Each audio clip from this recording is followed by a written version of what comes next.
mag-contribute ka naman sa family mo. At age 40, baka gusto mong tumulong sa mga pamangkin mo. At age 40, baka gusto mo namang balikan yung parents mo. Baka gusto mo namang ipagawa yung old house nyo. Nag-abroad ka na, ilang taong ka na dyan. Umasenso yung negosyo mo dito, ang ganda ng karir mo, nakakotse ka, nakakondo ka. Pero pag uwi mo sa probinsya, yung parent mo halos mag-iba na yung bahay.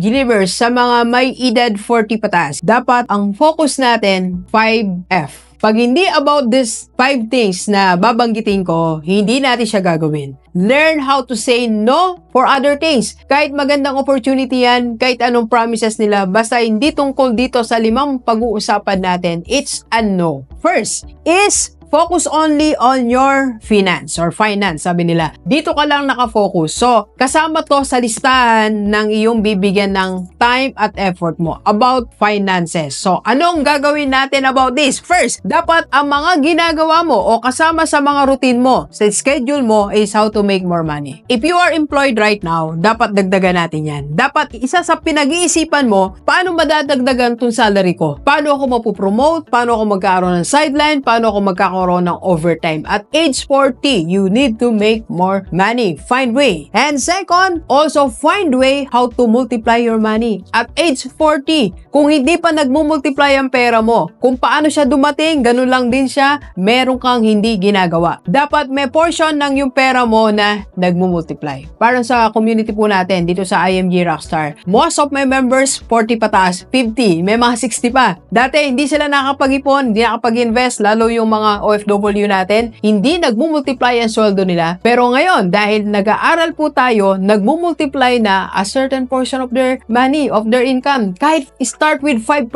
Sabi nila, 20% of your money dapat mag-multiply, kahit 5% lang muna as a start. Para lang matutunan mo yung process, matutunan mo yung habit, ma-embrace mo siya, yung lifestyle that you are multiplying your money. For me, that's enough. 3 to 5%. And, of course, kailangan, you should also know how to scale your money. Nag-i-scale po ang pera. Kung saan dumadami ang pera mo sa pamagitan ng marami mong pera. Basta you make money, you multiply more money, and you scale your money. Yan ang dapat natin focus. So, anong mga preparations natin? Ganito po yan. If you want to increase your finances, may mga preparations. Hindi naman siya biglang nangyayari. Na pag-isip mo, ganito na nangyari. Meron siyang process at meron kang contribution para mangyari yan. So, ang una natin gawin is, you need to open multiple bank accounts. Kailangan mag-open ka ng accounts. Hindi pwede kasing walang dadaluyan ng pera mo. Dok, meron na akong isang account, dagdagan mo pa. Punta ka sa different bank, may pag-usap ka, pumila ka. Pag marami kang banks, mas maraming multiple transaction, mas mabilis ang daloy ng pera sa'yo. Di ba pag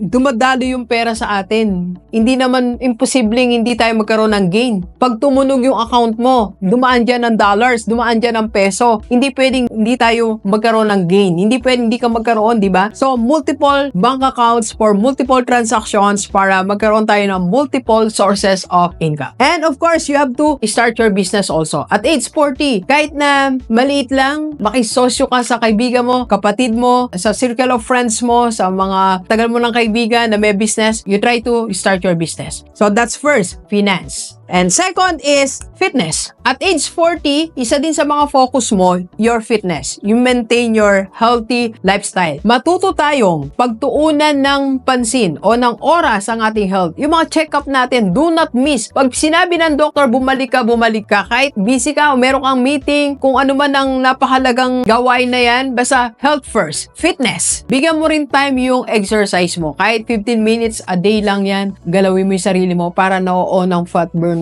natin. And third, of course, huwag natin kalimutan your faith. Dapat na first to, di ba? So, yung faith natin, kailangan you stay connected to God. Dapat meron tayong fellowship with your pastor or minister ang tawag, kung ano may tawag natin, head of our church. Meron tayong time together. You know, I always have this time to our pastor. Lalo nung nag-birthday ako, sabi ko, pastor, pupuntahan kita. Kasi yung pastor namin na yun, siya po yung nagpaaral sa akin ng first year college. Siya nagbigay ng tuition fee. Lately, tumulong tumulong na rin yung sister ko nung second year hanggang sa tagtuloy-tuloy na yung kapatid ko. Pero ang initial, tinulungan tayo ni Pastor. So, sabi ko, Pastor, you will become ikaw magiging mentor ko sa mga ano ko pang gagawin ko sa buhay ko. Nagpapapray ako. Sabi ko, Pastor, meron akong sisimulan na ganito. Please pray for me. So, magkaroon tayo ng daily devotion, magbasa tayo ng Bible, stay connected to our Creator. Kasi yung faith na yun, pag nakita mo na parang wala nang sumusuporta sa'yo, pero if you have faith, babangon ka pa rin kasi alam mo, merong tutulong sa'yo. And that's God. Hindi naman tayo pinabayaan talaga ni Lord eh. Isipin natin, ilang beses na tayo nag-fail sa buhay. Ilang beses ka nang bumagsak. Ilang beses ka nang na-bankrupt. Pero tinan mo, nakabangon ka pa rin ngayon. Sinong may gawa niyan? Hindi naman yung family mo. Hindi naman kaibigan mo. Si Lord ang may gawa niyan. Yes, tinulungan ka nung kapatid mo. Yes, tinulungan ka nung mga tao sa paligid mo. Pero sila yung instrument ni Lord para makabangon ulit tayo. And number 4. Fourth F is family. Gawin nating source of happiness yung family natin. Not your friends. Yes, ang friends nandyan lang. Pero 80% ng source of happiness natin, gawin natin sa family natin. Stay connected also to your family. And kailangan, at age 40, matuto tayong mag-ambag sa family natin. At age 40, mag-contribute ka naman sa family mo. At age 40, baka gusto mong tumulong sa mga pamangkin mo. At age 40, baka gusto mo namang balikan yung parents mo. Baka gusto mo namang ipagawa yung old house nyo. Nag-abroad ka na, ilang taong ka na dyan. Umasenso yung negosyo mo dito, ang ganda ng karir mo, nakakotse ka, nakakondo ka. Pero pag uwi mo sa probinsya, yung parent mo halos mag-iba na yung bahay. It's high time for you at 40, you give money to your family. Natural lang gumastos tayo, 40 ka na eh. Paminsan-minsan, ikaw mag-sponsor ng lechon. Paminsan-minsan, ikaw mag-sponsor ng travel. 40 ka na. Eto, hindi pa nga ako financially stable. Kaya nga, pilitin mo maging financially stable. Pag stable ka na, financially, kaya mo nang tumulong sa pamilya mo. You give gifts, magbigay tayo ng regalo, magregalo ka naman sa pamilya mo. Kahit every Christmas lang, ilan lang yung kapatid mo, regaluhan natin. Gumastos ka para sa family mo, gumastos ka para sa parents mo, gumastos ka para sa mga kapatid mo, mga pamangkin mo. 40 ka na eh. Nung 20 ka, okay lang. Nung 30 ka, okay lang. Pero ngayon, 40 ka na, may experience mo namang magbigay ng gift. And of course, our invitation sa lahat ng mga gusto kong mas matuto at age 40. Paano ba mag-multiply yung money natin? How to grow your money, how to make more money, and how to scale your money. May mga free webinar tayo. PM ka lang sa personal FB ko. Ito po ang aking personal FB. Ako mismo ang tatawag sa'yo once na nag-message ka. Yan lang po. Steady lang siya dyan. And last, if your future, dapat ang future mo kasama sa priority mo at age 40. Noong 20s tayo, hindi natin naalala yung future natin. Kahit ako, di ko inaalala yun eh. Basta I just earn money as a public school teacher, I give to my parents, I spend it, yun lang. Tapos na, walang future doon. Sa budget ko, walang pang bukas, walang pang ako'y 60 na, walang ganon. Pero pag 40 ka na, dapat meron nang nakalagay sa budget mo for my healthcare or for my health fund. Kaya nga lagi ko sinasabi ang Kaiser. Kasi meron na po yung healthcare, may life protection na yan or life insurance,